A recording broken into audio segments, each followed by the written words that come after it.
workbook to follow along in your own copy of Tableau.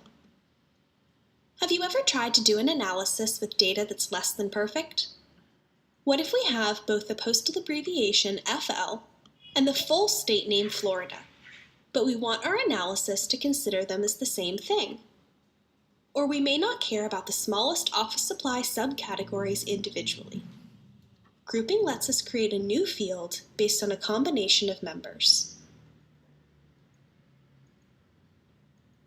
Let's say our data contains both FL and Florida. We know these are the same thing, so we want to combine the records into a group. It's as easy as clicking on the headers, and in the tooltip, clicking the paperclip icon.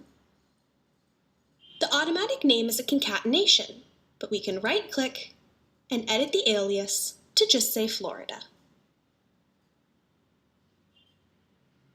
Or we can group those smaller office supplies, but this time from the data window. We'll right-click on the field we want to group within, subcategory, and click Create Group. Now we can choose the members we want to group: envelopes, fasteners, labels, paper, and supplies. We'll click Group. We can rename this Small Office Supplies. If we notice we left out a member, we can select it and add it to the group using this drop-down.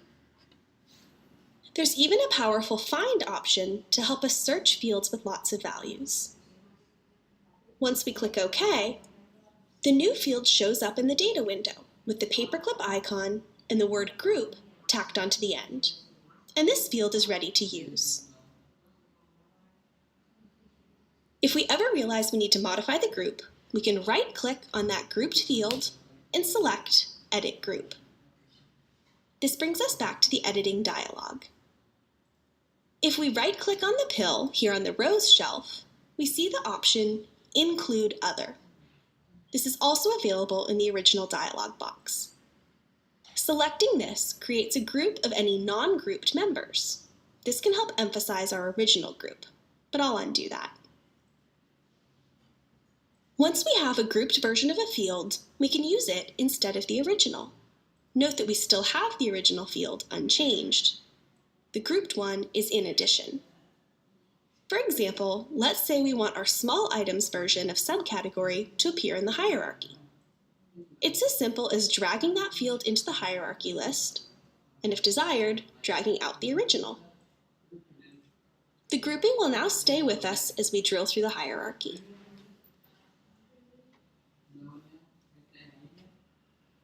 What if we don't want to actually combine values into a new mark? We just want to call them out somehow. We can create a visual group. This is done by selecting the marks themselves instead of the headers and clicking the paperclip icon. This can be handy in views like scatter plots. Here, the marks that are selected are grouped and assigned a color, with everything else becoming other. If the marks we've selected span several dimensions, we can group by all or a particular dimension, say ship mode. Here we've grouped all the other marks in the view that share those values for ship mode. If we don't want that grouping across dimensions and we just want the marks we selected, we simply choose all dimensions. Thank you for watching this video on grouping in Tableau. We invite you to continue with the free training videos to learn more about using Tableau Desktop.